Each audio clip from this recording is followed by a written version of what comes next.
Hey everyone, welcome to the Story Builder podcast. I am thrilled to be with my friend James Prescott. He's a writer and a podcaster, the host of a great show called Poema Podcast, which is available on all of the locations that you can find a podcast, such as Spotify and iTunes, or I guess it's called Apple Podcasts now. But James, thank you so much for being with me.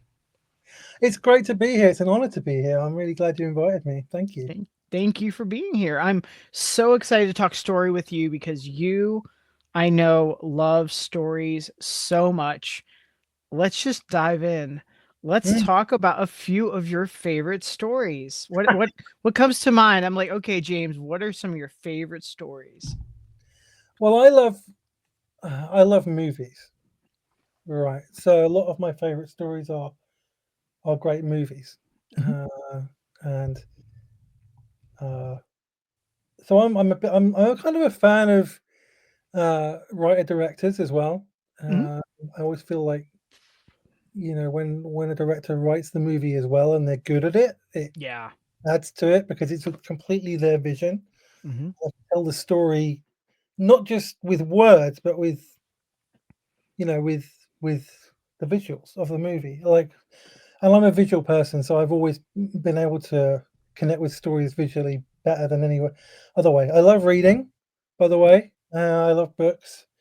I don't read as much because I find it harder to pay attention because I have ADHD, but which mhm, doesn't make it easy.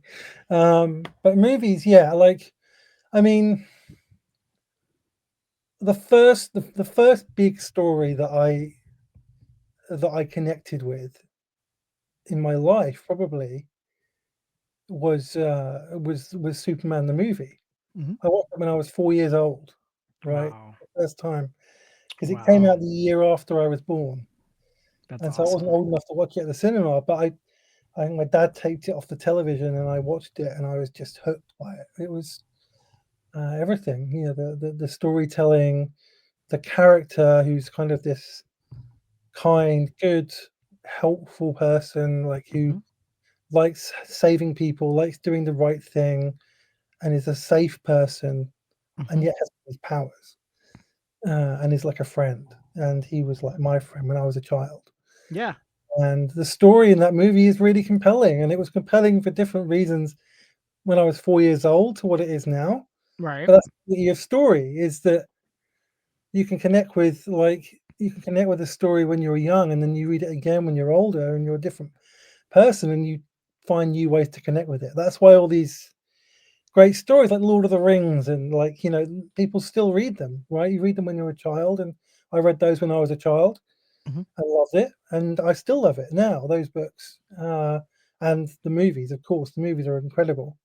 mhm. Uh, Great storytelling, uh, and so yeah, like I've loved stories all my life, and like that started me on that road. And then I read comic books, and I loved comic books. I still love comic books, Mhm. graphic novels especially because Yeah. they're like they're proper. They're not just for kids, right? They're proper. They're a proper art form in themselves, and they are literally novels, but told with literally with visual stuff, with art, right? Mhm. Some of them are even painted. Some of the art is even painted for some of them. There's one graphic novel called Kingdom Come, which is basically set in the future where where like Superman and Batman are all older, Yeah. right, and kind of retired, and all these younger superheroes are kind of messing it up, and they have to come back and sort it out. But all the graphics in that graphic novel are literally painted, Right. right? They're like each of them is kind of a painting, uh, and it's also a great story. So like I've always connected with those kind of stories, and most of my favorite storytellers are movie makers. Christopher Mhm. Nolan is probably one of my favorite directors. He's an incredible storyteller, both written and Visionary. Yeah. yeah. Yeah. Oh, absolutely, yeah. Like I mean, you can name any of his movies, really. And they're all examples of really great storytelling. And like he does it in a non-linear kind of way, which has become fashionable because I think he did it. I think he did it first. Um, and I still love his movies now. Like, I mean, Oppenheimer was an incredible movie, and that wasn't even his. That was an adapted. That was adapted from a novel. And but yeah, so those I've and Denis Villeneuve, I love his movies as well. I love his visual storytelling, like the Dune movies recently. Yeah. There's so much storytelling in that movie Right. which doesn't involve dialogue. Like I love movies where you don't have to have dialogue to tell a story That's because interesting. That's like super interesting. I Yeah. love dialogue. Don't get me wrong. I love dialogue, but don't. But some people can overuse it, right? Sometimes you can Right. tell a story without needing dialogue. Right. Sometimes it's more powerful when you just see what's happening in front of you and you kind of encounter it. And Hmm. that's me personally because I'm a visual person, right? But there's one movie like Lost in Translation. Like I don't know if anyone's seen this. It's from Yeah. 2000. The Bill Murray. Yeah, Bill Murray, Scarlett Johansson. It was her first movie, uh, and they're Wow. trapped in Tokyo. I think is it Tokyo? And there's so much in that movie, and it's just these two people and their relationship. They just happen to meet each other within their circumstances, and they've built this relationship, and so much of it is unspoken. Yeah. There's so much of that relationship which is just gestures, like they're having a conversation about marriage, and she's going through a thing, and they're just lying on this bed, and he just puts his arm out and just grabs her to reassure her, like, and no Wow. words said, like it's just oh, and when they go to this karaoke place, like they're sitting outside the karaoke room and she's having a cigarette and she just leans her head on his shoulder. No dialogue. Huh. But it speaks volumes. It's a great movie. It was shot in like 27 days, I think, on location. Wow. No CGI, no special effects, no Wow. That's wild. full on proper movie, and it's wonderful. The soundtrack kicks ass as well. Yeah. It's a classic. It's a classic. I recommend everyone watch it. It's directed by Sofia Coppola, Right. who's I was thinking, yeah. Yeah. Francis Ford Coppola's daughter, right? Right. Right. So her dad directed The Godfather, which is another great bit of storytelling. But she made that movie, and that's one of my favorites still. It's like 22 years old now, which is scary. Um, Wow. Yeah, that yeah, is. like So like Scarlett oh Johansson's three. like Yeah. Scarlett Johansson was like 19 when she made it, I think. Like now she's Wow. 40.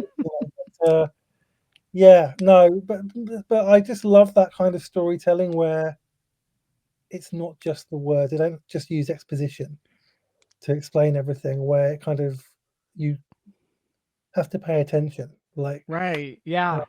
and because it's like real life, like you in real life you don't get everything explained to you with exposition, right? You have to just observe, uh, and like especially in an era now where it's all noise, you know, social media and like everything, 24-hour news. Yeah. Like sometimes just like known when there's nothing being said, like you can have everything said. Like it's Right. like Right.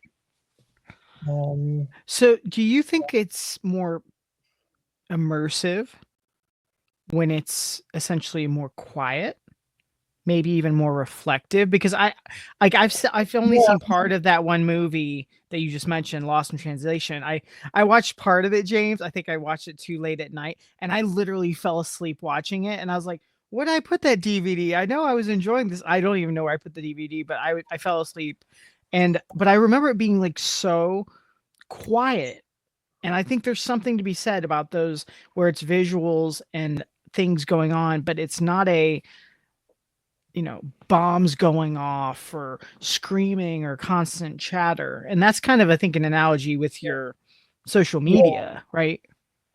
yeah, and I mean there's one movie that came out this year that won Oscars called Honora.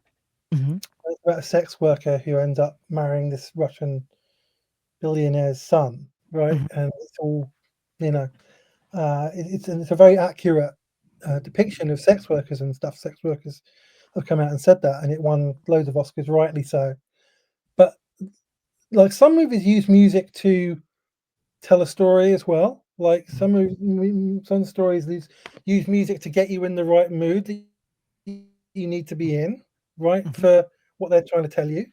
Because music conveys emotion really well, and music can be a really powerful storytelling tool. But in this movie, they use music as a storytelling tool without using it because there's no soundtrack. Interesting.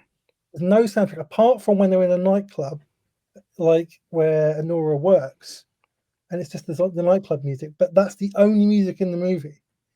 So basically, the storyteller is challenging you to like, what are you actually going? What are you actually feeling in response to this? Like you're seeing this stuff Mhm. happen in front of you, some of which is kind of morally and ethically wrong. But how are you feeling about it? Mhm. And it's like, and at the end, which is really powerful. Again, even then, there's no music. There's no music at the end credits. Yeah. Like, it just leaves you with it. It leaves you with like the sound of what's going on where you've just left the story. So you don't get any music to kind of get you in the right emotional moment at any point. You're not gonna And that, find yourself manipulated by a score to feel a yeah, certain way about certain things. yeah, because the director wants you to be uncomfortable because it's like, Right. how did that make me feel? How should it have Mhm. made me feel versus how it did make me feel? Like, and why is that? Like, which I think is brilliant filmmaking. It's brave because not many filmmakers would do that. Yeah, it's But it, gutsy. Definitely gutsy. Yeah. yeah, I mean, like the director who made it made his first movie on an iPhone. That his first movie was made entirely on an iPhone, Wow. and it's really good. Apparently, I haven't seen it, but like Wow. he's a really brave filmmaker just generally, and like so that's an example of how storytelling can work. Like it depends on who's telling the story because you can somebody else could have made the same movie, but if they put music over it, it would have made it a different movie. Like you Right. know, music is a storytelling tool. Like Very much. Yeah. great Tone direct, setter. Yeah. yeah, music directors use it. Great directors use it really well. Christopher Nolan uses it really well. Yeah. Right, for example, like Dennis Villeneuve uses it really well. Like Dune, again, the music just is part of that story. It's almost a character. Right. Right, there's some soundtracks where I listen to them, including the Superman soundtrack, where Sure. if I just have the soundtrack on, I can visualize the whole movie. Right. If I play it in the right order, I can watch the whole movie in my head because I know exactly what scene it is. I know exactly Right. what's happening. I know Right. exactly the emotion that's being conveyed just from the music. And Right. great soundtracks can be like that. Like, yeah, Yeah. It's like cemented in your mind. Right. yeah. I mean, Star Wars is the same. Like, if you listen to the Star Yeah, Wars for soundtrack, sure. you probably know what's like. Everyone knows the Darth Vader music, right? Everyone knows that. Yeah. The death march. Yeah. Yeah, the Exactly. Emperor's music. Yeah, everyone Right. knows it. Like and you know the like the Han and Leia music. All of that. So it's and sometimes you know it without realizing that you know it as Yeah. well because you've heard Yeah. it so often. Like it's just like, oh, I know what that is. Like also like I find that's like the thing where sometimes I absorb a script because I've watched the movie so many times. I realize that I actually know the script without realizing I knew it. Like one movie where I can do that is When Harry Met Sally. Oh, nice. Little Nora Really Ephron, good right? movie, actually. Like, it's a really good Nora movie. Ephron. Yeah. Yeah, Nora Ephron, like it's her, Billy Crystal, and Meg Ryan. Like, it's a classic. But I Oh, know the yeah. scripts of that movie off by heart. Like, Yeah. and this, yeah, because I've watched it so many times. That's Because, great. like, so you kind of, yeah. I mean, that's how I experience story. That's awesome. I love it. So, I know one of your other passions, just besides story, is helping other writers. And Yeah. a lot of your own personal journey as a creator is finding your voice, honing your voice. Hmm. What would you say about that topic? Oh gosh, I could talk forever on that topic. Like, Just fill in the blanks. like such an up and down journey. Like, it took me a long time to find my voice. I think I found my voice when I stopped trying to find my voice. Yeah. Like Actually makes sense. You're not forcing it. You're just when I start trying to think about what is my niche, what is the thing I want to write about, Mhm, and I just started writing, mhm. that's when I found my voice. Like I remember because I deliberately stopped writing, stopped stopped writing Mhm. for my blog. Like back in God 2013, 2014. One of So like those 11 years breaks. ago. Yeah, yeah. And I just started journaling every day on this like private blog. just writing whatever came to mind. And what happened is, over a few weeks, I noticed that I was writing things that were all on this similar subject, like, Uh-huh. and it's like, and somebody else noticed it and pointed it out to me, and it's like, and I said, like, I think you found your voice here. Like, you need to put this all together as a book. Like, Right. so I got all these spontaneous blogs that I'd written, and I put them together It's funny. in a document. Like, and I obviously I rewrote them a little bit, and I made them. I didn't need much editing to tie them all together because they all just were on the same topic, which was Right. like how to be an authentic writer, like how to find your voice kind of thing, and how to have integrity as a creator. And it ended up being like my most successful book. It's still available on my blog, like for free. Awesome. I'll be sure to link to that too, for sure. Yeah, like yeah, it's called Dance of the Writer, and I think it's probably the thing that I'm most proud of that I've written That's actually, because great. That's great. it was really from the heart. It's and then obviously later on I had a bit of a trauma, let's say, around writing, which you know a lot about. Yeah. Yeah. I had people steal my work, and I had some failures, like, and really like that, the betrayal, especially that by someone who'd been a mentor, Right. like that really just killed my love of writing for a long time. I couldn't write. I didn't want to write. I didn't love writing anymore. I didn't enjoy it anymore. And I had my podcast, which, Right. Poma. Yep. yeah, which I'm still doing, and I love podcasting. I absolutely love it. I mean, that was kind of the gift that like came out of that was, Right. It kept going. Yeah. like, I think I started podcasting because I just wanted to try it. I Yeah. didn't have any aspirations whatsoever with it. I wasn't sure if I'd be any good at it, and I just I started love doing that. it for fun. And then I like it. That just kind of, and I just started enjoying it, and it started to kind of do relatively well. Like, and Yeah.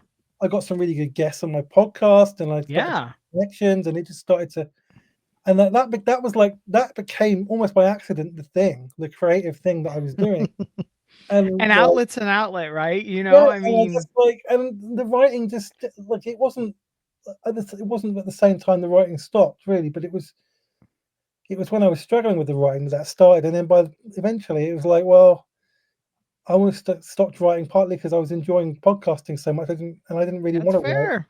because writing was too painful at the time, yeah, and Yeah. Yeah. I didn't last forever. I didn't last forever, but like I needed a break from writing and publishing things because it was too painful, and I had a lot of trauma that I had to heal, Right. and I couldn't heal it with writing either. Right. It was a Uh, raw wound. You couldn't touch that wound. No way. no, I couldn't. No, it was going back every time because it was in my head as well, Right. and that's when the podcasting like really took off, I'm still doing that podcast like Yeah. maybe 10 years later. That's I'm still awesome. doing it, and it's the same That's really podcast. rare too, James, because think about it. It's like most podcasts don't last remotely that. I know I didn't plan it this way at all. That's what I love about it, though. Is like I didn't plan it, and Right. I'm still not planning it. I'm just going with it. Like, That's great. and if That's it, encouraging though. I mean, there's so many ways to do things, right? Isn't that yeah, encouraging though? Like yeah, you could literally never blog again if you don't want to, but you could write 10 books and the time frame is totally up to you. And maybe you don't write a book, or maybe you just focus on podcasting, maybe you do audiobooks. I mean, there's so many outlets. Maybe you just do video. I mean, yeah, it's not like there's any one way. And I feel no, like that's the secret that we kind of need to keep in mind, that yeah, it's not like yeah. there's just one path That's to right. follow. Yeah, that's right. And my podcast kind of became about sharing other people's stories Right. and just listening to other people's stories, and people felt, for some reason, felt safe with me. And they didn't feel safe with other people, but they felt safe with me to Right. share their story and be very vulnerable. And I consider that a real privilege, like to be able to help people share their story. And I got to share my story as well at the Mhm. same time when you have conversations and Mutual you mutual end up, healing, mutual connection. yeah. So I've shared a lot of my story on that on that podcast. In fact, I did. I think for the one of the anniversary episodes, I think it was the 300th. I literally told my Wow. story, and it was an hour and a half. Wow. I told my story, and it was like, and all my trauma, all my writing trauma as well. I told all of it Yeah. in like an hour and a half, and it was so therapeutic. It was Oh, like I can only I don't need imagine. I don't need to write a book about that because I've just done an hour and a half podcast on, like, and I find that easier than writing it all down. That's fair. But yeah, like, so it's become that, it evolves and it changes as I've changed. Like, the person that started that podcast is not who I am now, and hopefully the pod person who's hosting it in 10 years, if it's still going in 10 years, which would be hilarious if it is. Why Uh, not go for 20, James? At this point, you're halfway I think there, the podcast that last 20 years, I don't know, like, right? but yeah, like if it goes, I'll be a different person then, hopefully. So, Yeah. like, because that's just natural growth and healing and all of those things. So, yeah. So, looking back as you've had some healing through story, Mm, and you say you're not the same person anymore, and I totally get that. It's like you're different. You've grown, you've changed, you've matured in a lot of ways too, and healed and been restored. But like as you look back now, would you change anything? What would you say, or better question, would you what would you tell somebody else in a really tough bind, like they're hurting too? What would you tell them? oh gosh, what you mean a creative person who's struggling creatively? You talking about? Mhm. I mean, they could be creative too, for sure. Yeah, say they're stuck and they're like, I'm I'm feeling disappointed or I failed or whatever. Um, and Right. I'm just trying to do this thing and I'm working at it and working at it and I'm not making any progress. I know that's a very common challenge that Yeah, I I think mean, we all face. I think I would say a few things. I would say first, just like put it down, Mm. put it down. Like, stop Step trying to do away. this. Yeah, Like, stop trying to. It's not that you won't come back to it. You might, but you might not. that's So okay. be Yeah, willing for this not to be the thing. yeah. It doesn't have to be the thing, and then like take some time and listen to your intuition. Listen to your intuition. Hmm. Like, because it was intuition that led me to do my podcast. It was and curiosity as well. Mm. Follow your curiosity. What are you curious about? What Yeah, are you that's good. what questions do you have? What would you like to do? What would be a fun thing to do? Like creatively. Would you like to do something you've never like? Would you like to go make a YouTube video? Would you Yeah, like to do a podcast? Would you like to like write a children's book? Would you like to paint? Would you like to whatever? Just like what have you like or what have you always wanted to do creatively that you've not done? Like yeah, and just listen to that and then make that. yeah, And like and look at the patterns. What are you actually making? Like are you journaling? What's in your journal? Like what are you writing about when you journal? Like what's going on there? Like just like listen to your body, what your body tells you, like as well, because your body always tells you the truth. yeah. Uh that's what I did. Like I did it by accident.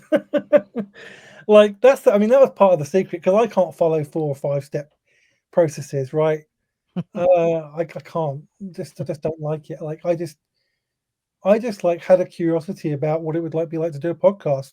Yeah, So I did it. I didn't have any plans. Like, don't make big plans if that's not if that doesn't work for you. It doesn't right, work for me. right, Well, I can't go out and plan a project and then execute it. That's not how my brain works. Like, right. I had an author I know who's been on my podcast called Rob Bell. Mhm. Like, I'm part of his online community, and one of the things that he said to me there was like, "You're not a projects guy. Maybe you just need to go and find things that you've written and just write and then see what you've got and you can put it together in something, Mhm. right?" And now I'm part of this online community, a different online community where I like often I share reflection every month. Yeah. and it's always like an intuitive reflection. Like, Mm-hmm. and somebody suggested to me, why don't you go back and get all of these reflections because everyone loves them, and they're Right. always really good. Why don't you Right. just go back, get the audio of all of those, like get the transcript and make that into a book or the first draft of a book, like, and see what you've got, like, and that's the kind of thing that I because I know how I work, right, and that is going to work for me more than like sitting out planning a book, blah blah. That's Right. not going to because that's going to be in my head immediately. Like I'm going to start overthinking it. Sure. I'm trying to make a book, and I know that I'm trying to make a book, so that Right. You know that doesn't work. that Right. that interferes with my creativity. Like I can't if I'm trying to make something specific, I will overthink it. Mm-hmm. Like, and it'll be in my head, and that will block my creativity completely. That's just me, though. Right. Somebody else might be completely different. Projects might work for them, Right. right? A 5 Right. step plan might work for them. It's just knowing. It's like knowing yourself and how you work best, Yeah. and that you don't have to fit with anybody else's idea of what you have to do to be a writer. Like all these, and you, I know that you're a coach. So like, I don't want to, don't want to hinder what you do. I'm just saying that like there's no prescriptive thing that works for every single person because everyone. Right. No, I 100% agree. And that's why I don't have a uniform approach for everybody. I'm kind of like, where are you now? What works for you? What are your strengths? What are your weaknesses? And that's why I can't really do a group thing or even a book, really. You know what I'm saying? Yeah, Because I need to know you. I need to know, like, let's explore together. It almost is like we have to do it together. I can't try to replicate the same process. Other than, I will say this, we do all need some kind of little goal or some kind yeah, of yeah, absolutely. Yeah, momentum, yeah, motivation. That's pretty much the only universal. yeah. You need some Um, kind of direction where you're going. Yeah, yeah, absolutely. yeah, yeah. But no, I'm totally with you. And I couldn't agree more because it's like so many want to say, and this is how you do it, or this is how you do it. And I think it's a mistake unless we're the same personality type with the same goals and the same energy levels. It's like Hmm. it's we're not speaking the same language essentially if we try to, it might we might be able to get really close, but unless you're really in alignment, it's you're making assumptions. And I think that's so dangerous because what I say to be encouraging to you, if you're in the wrong place to hear it, Hmm. it could rub you the wrong way, essentially, right? Um, but yeah, I don't think there's one way. I really don't. Yeah. I mean, I think it almost if you want to if you only the only one way thing is like, are you doing it yes or no? And even in being on a break, totally fine because I don't think everyone can create, 365 No. every day. That's recipe for burnout, right? Yeah, you have to. Yeah, rest is part of creating because you need to absorb things. So you've got things inside of you, like having an intentional break. I mean, I do this in my podcast. Yeah. Every year, I have an intentional break. Yeah. I don't do it. I decided a couple of years ago that you know what, I've been doing this every single week, and I've been feeling like I have to. I Mhm. don't want to feel like that. I Yeah. want to make this because I love making it. So I'm going to make the podcast that I want to make, and still going to keep trying to find guests. I'm going to keep trying to make as many episodes as I can. But if I don't have an episode for a particular week, I'm not going to feel guilty about it, and I'm going to take a proper break so that I can. And in those breaks, I always kind of give myself a moment to think like, do I still have the energy for this? Do I still have the desire for this? That's Do I good. still love this? That's good. Is this still something that I want to do that is bringing me joy, or am I doing this because I feel like I have to do it? And the moment that I know that I'm just doing it because I have to do it, that's when I'll stop. Yeah. Like I'll stop. I might not stop podcasting, but I might stop this. I might stop that podcast. That's when it feels like oh, I'm only doing this because I have to, and I've Yeah. been doing it for so long. That's not a reason to keep doing something. Like so, if someone's been blogging for ages and they feel like oh god, I've got to do another one. I've got to do another one. Don't Yeah. just stop. Just Yeah. stop and Yeah. write something else. You don't have to blog to be to write. You don't have to you just write on your Google Docs like stuff that nobody ever reads, and that's still writing. You Uh, know, James, yeah, one thing I've realized personally myself, just because something is old, that does not mean it doesn't have great value today. absolutely. And I feel like there's this myth somewhere along the line, if you're online blogging, social media, whatever, only new is relevant. It's like a big myth because Mm, it's right there in the Bible. Like there's nothing new under the sun, really, right? So if you wrote something, and I can tell you this too, again, it's personal experience. It's like I wrote something 11 years ago on medium.com. They shared it like a week and a half ago, and all of a sudden everybody's applauding and hooting and hollering on this one post that's 11 years old. It had no traffic, no interaction, no comments.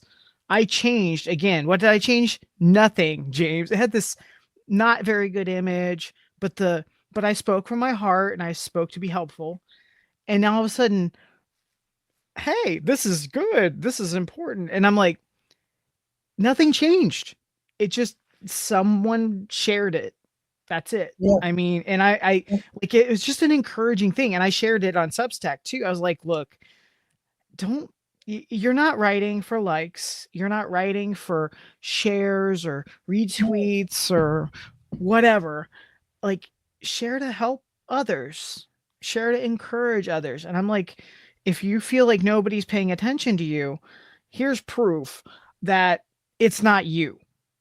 It's not that your stuff isn't good or isn't helpful or is poorly written or whatever. It's probably an algorithm thing or SEO or the title or the image or whatever. And it's encouraging to think, we have a well of creativity. And guess what? We have a lot of water we can use. And it's already out there. And you, James, too, I'm telling you, like you could share a post from freaking, 2013. So it'd be 12 years old. And I bet it's just as relevant today as it was when you wrote yeah, it. Like we don't new doesn't mean better. It's just yeah. a I mean, myth.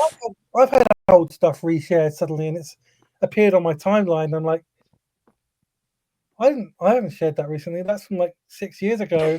Right? Like, what? Wow, wow. That's like, I'm Right? just like, okay, that's cool. Like, I love it. Like, people have discovered that.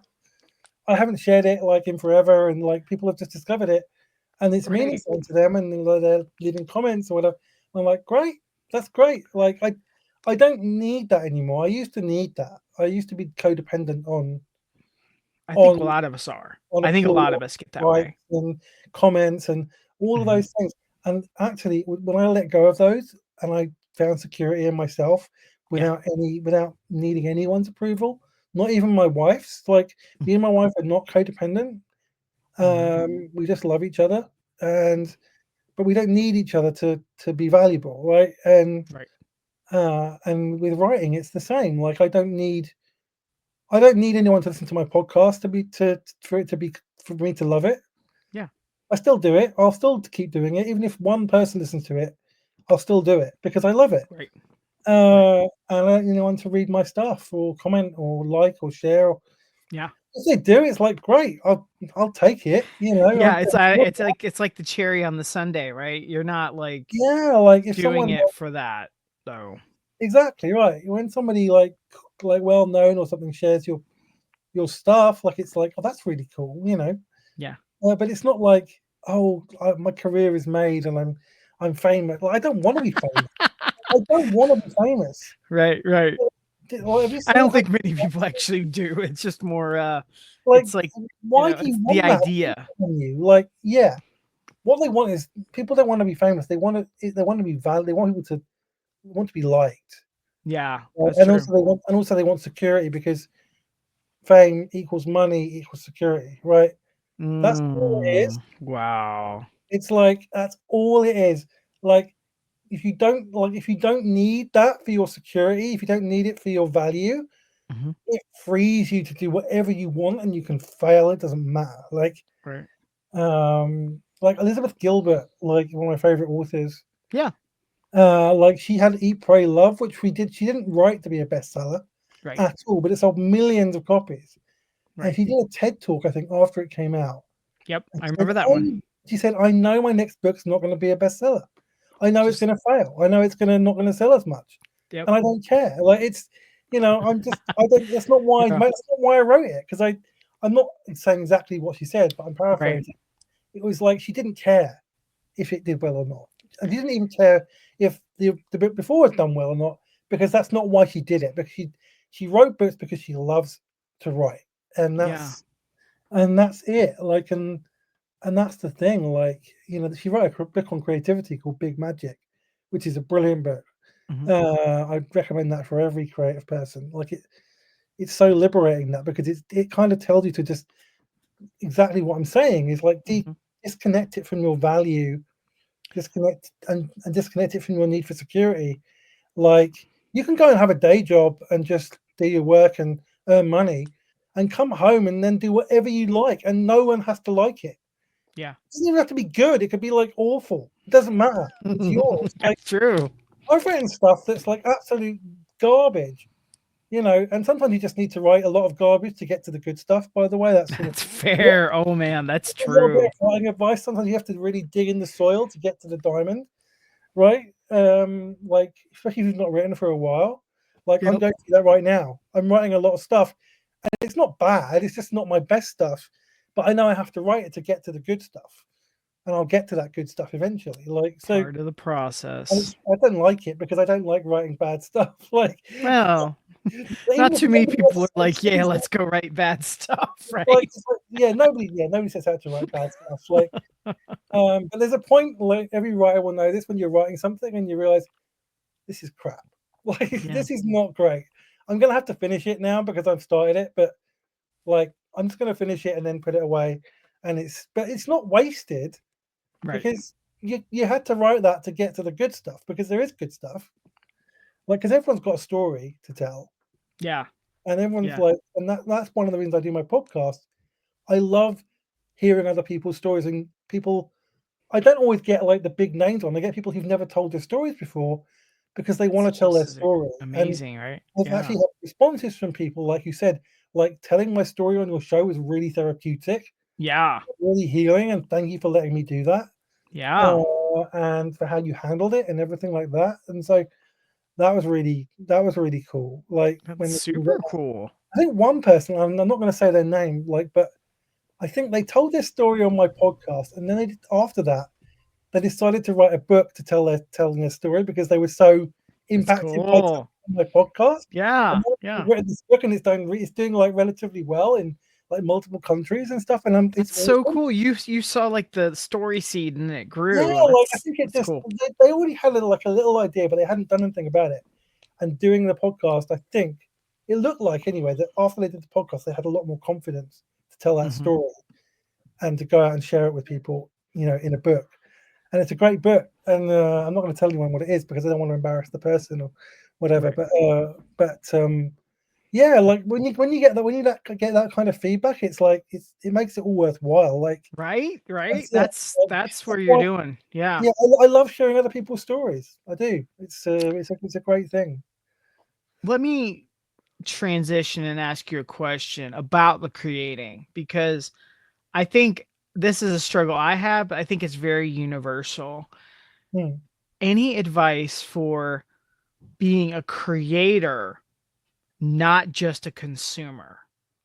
Because I feel like it's so easy to Yeah, push a button, and especially as a movie fan, you said it. I'm a movie fan. I love TV as well. I love reading, and it's like it's so much less energy to yeah, consume yeah. and even to be a critic than it is to create. Yeah. I mean, I'm always blown away by critics because I'm like, you're making something about something else. You're not making something that's just you, like your story. I'm more interested in like your story rather than you talking about other people's stories. Mhm. That's just my little thing I have. But in Sure, terms of no, I get it. I get in it terms, totally.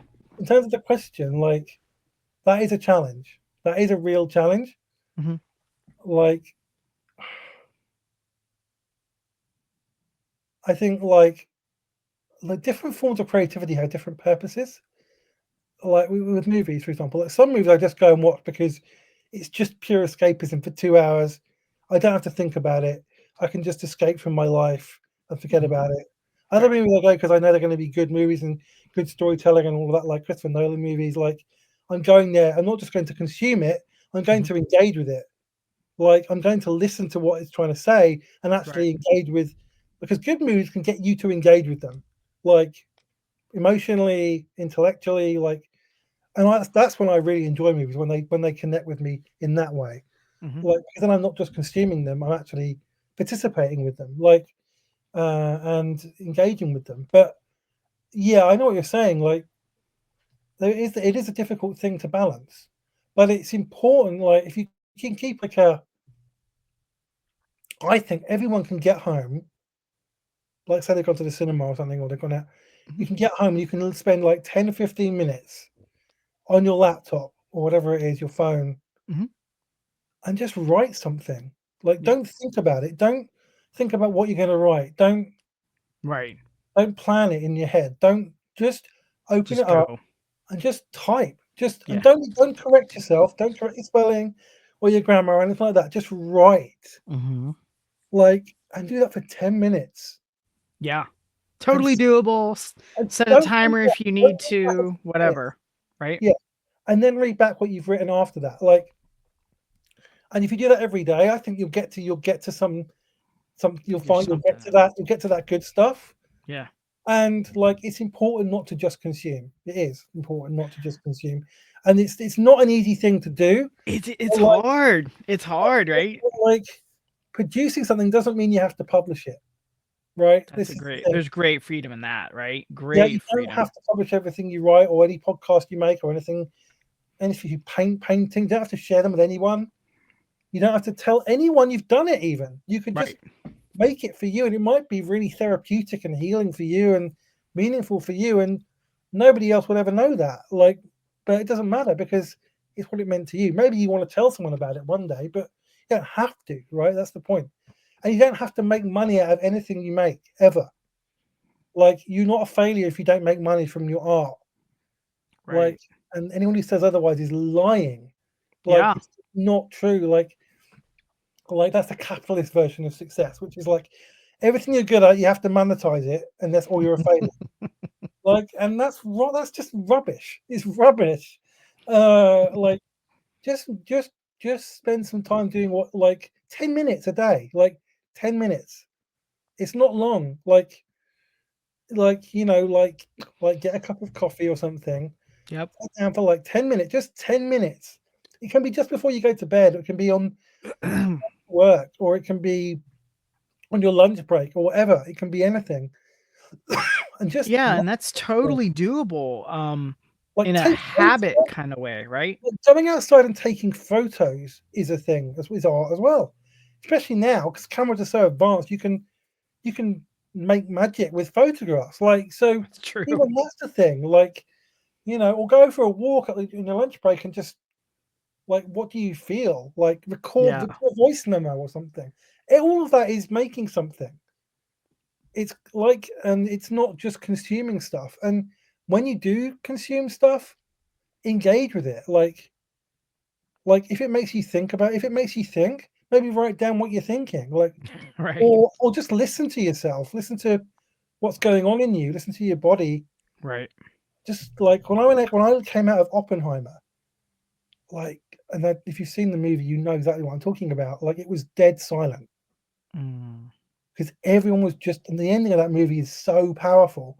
Right. And like everyone was in silence. Everyone walked out in silence, including me, because we were just left with that ending. And and it took a while. I didn't say anything. I didn't even think anything. I just listened to my.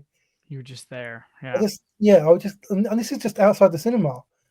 I just listened to how it sat with me, like, and what I was feeling, and I was sat with that all the way home, like, and I didn't write anything down, but I certainly I engaged with it in my, maybe I could have written something down, but I did a podcast about it. So I did do a podcast about that movie. Nice. So I did process it in a Yeah. creative way, right? So, but like, and then you're not just consuming; you're actually learning and you're growing. Like, because art can make you grow. Like great stories, and Mhm. this goes back to Superman. It goes back to like Yeah. Lord Yeah. of the Rings, all these things. Lord of the Rings. Everyone's talking about Lord of the Rings right now with what's going on in America.